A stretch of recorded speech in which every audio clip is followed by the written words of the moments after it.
Hello, you're watching Ellie from Elementary Paper Crafting. I'm an independent Stampin' Up demonstrator here in the UK.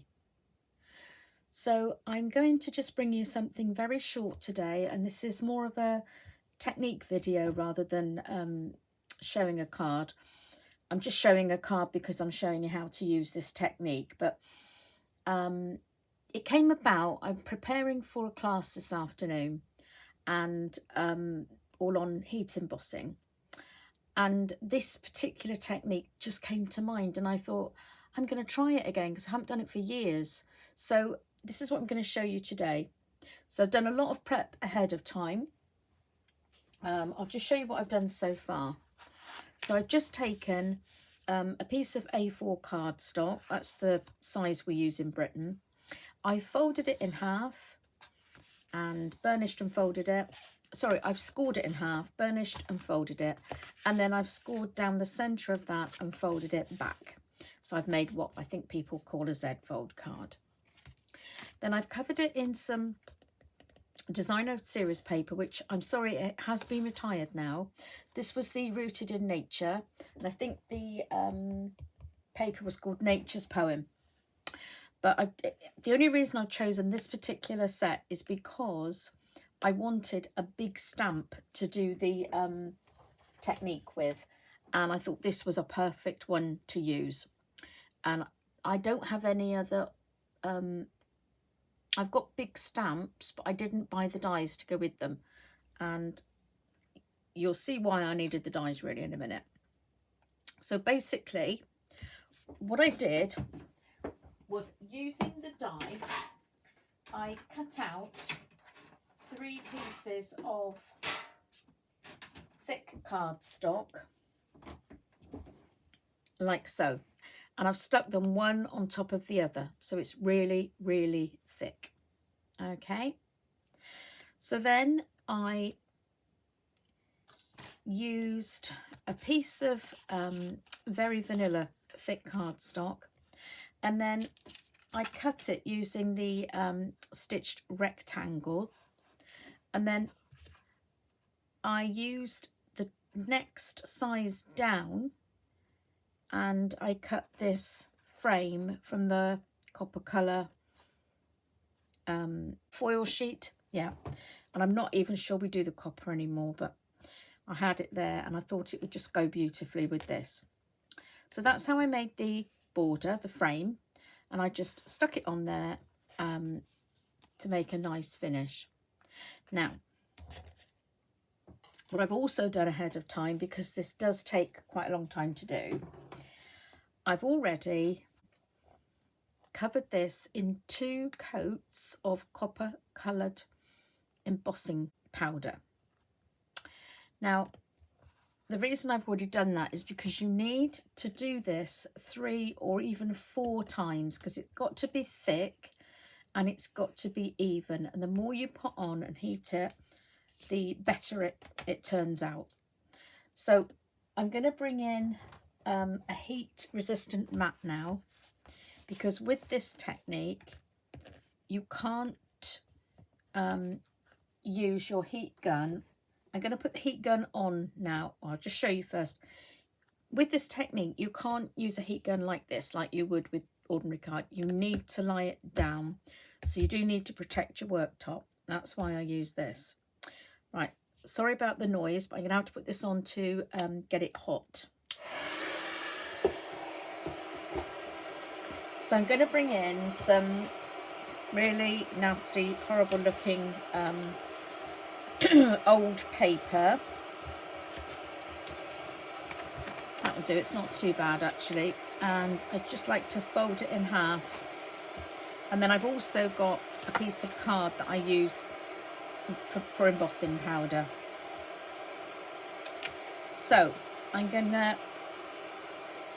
bring in my piece I've already embossed and dried a couple of times. I'm using the Versamark and I'm going to completely cover it. And I'm also going to go round the edges as well with the Versamarking, because I want to get this kind of covered up all over and all round. This is a bit tricky, and you possibly can miss a couple of bits, but do your best. I just remembered I've got a tiny one here, which might be easier to get into the little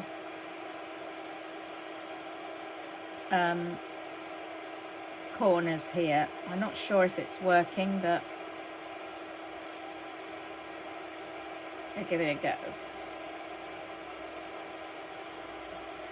There, that should be near enough.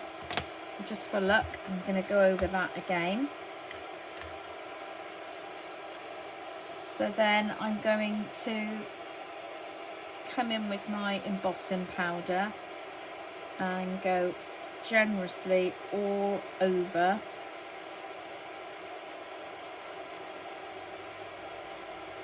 Like so. And give it a good roll around in there. And that's why I've put this paper down on here as well, so that if any of it does come off, I should be able to retrieve it. And then using this card helps you to move it around without actually touching it too much. So I think that's probably covered enough, and I'm just going to pop this back into the jar before I bring the heat gun over.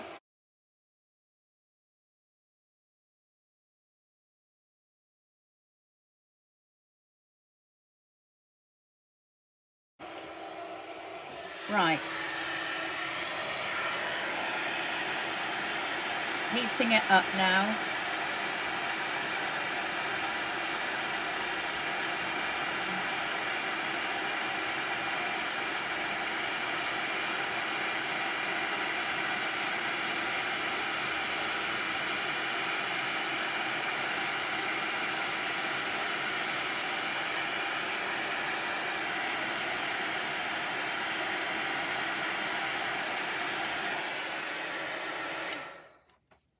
Okay, so that is 3 layers, and it has gone down round over the edges quite nicely.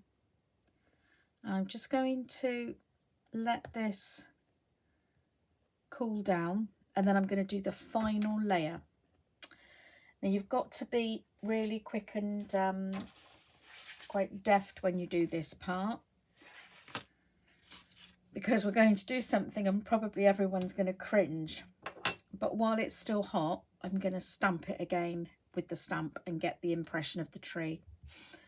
And I know you're all thinking, oh no, that's going to go horribly wrong. We're going to spoil your stamp.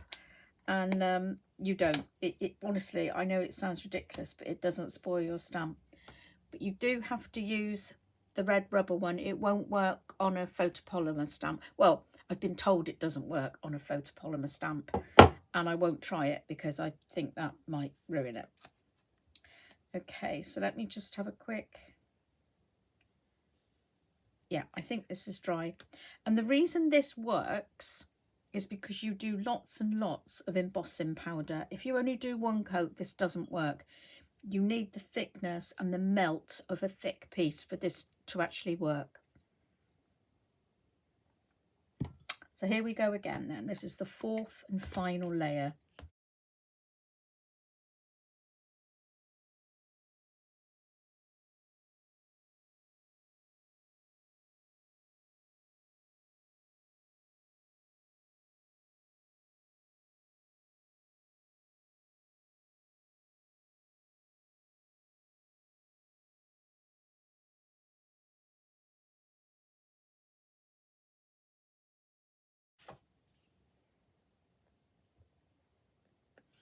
Okay, so what I'm going to do is I've got to get the stamp ready, because it must be, the embossing powder's got to be really hot when I stamp it. So I've got to have this ready in my hand to stamp on. So I'm going to melt with my left hand and stamp with my right. Everyone keep their fingers crossed.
Okay, it's very hot at the moment, so I'm not going to touch it. But if I bring it up to the camera, I hope you can see the detail in that. It's a very detailed stamp, but it has come out in the embossing powder, and it's really, really detailed, and it just looks like you could go and pick the leaves. I know you probably can't see it, the detail won't be brilliant on camera.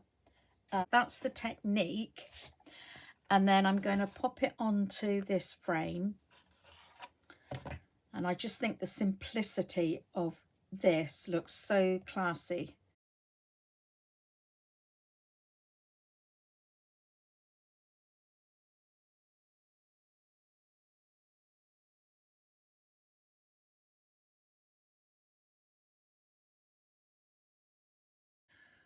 And then to attach that on there, I just think this is gorgeous, and I'm wondering whether to use wet glue or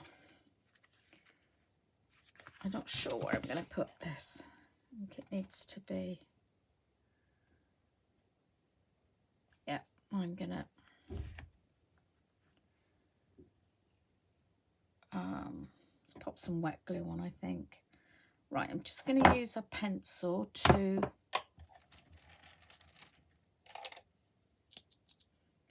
mark where I want this.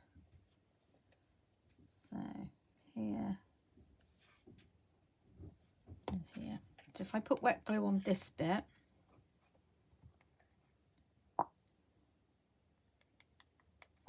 I'm not sure how far across I want it, so I'm not going to do it all the way. I'm just going to do it,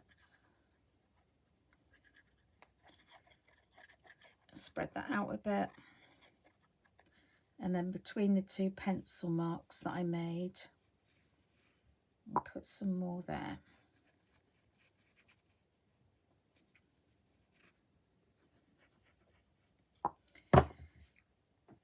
And then if I pop that down like so, just push it over a little bit, and then I know it's not going to stick here. I haven't got any excess glue here where I didn't want it. So if I just lay that down flat now,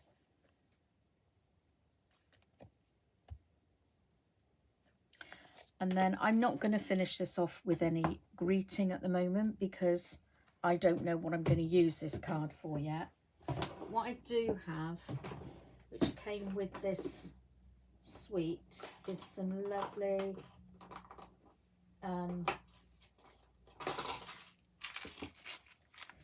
embellishments, leaf trinkets. These are gorgeous.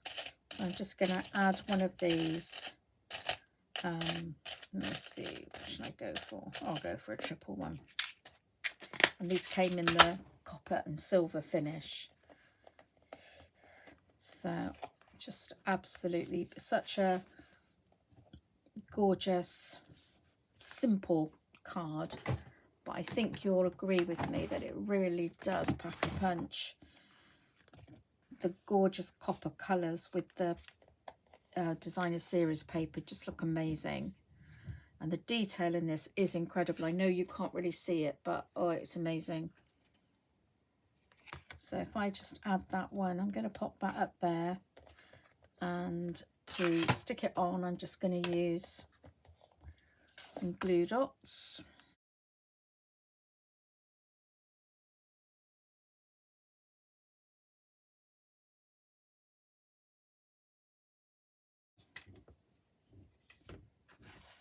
And pop that there at an angle. So I should probably put a greeting down here, which might be happy birthday, or if somebody wants it for, I don't know, maybe a Father's Day next year or whatever, I can add that greeting. But I hope you like that little project. And as I said, I didn't want to go into too much detail on the actual card making. It was purely to show you this particular technique. And if I hold it up, I don't know if you can, you probably can't see the 3D effect. of the actual tree there, but it really does look lovely. I think framed in this makes it look very elegant. Okay, so I'm going to say cheerio now and hope you enjoyed that little technique.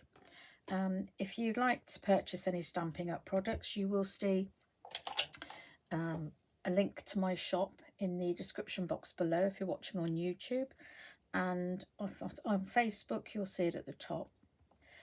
I hope you watch again soon. Bye bye for now.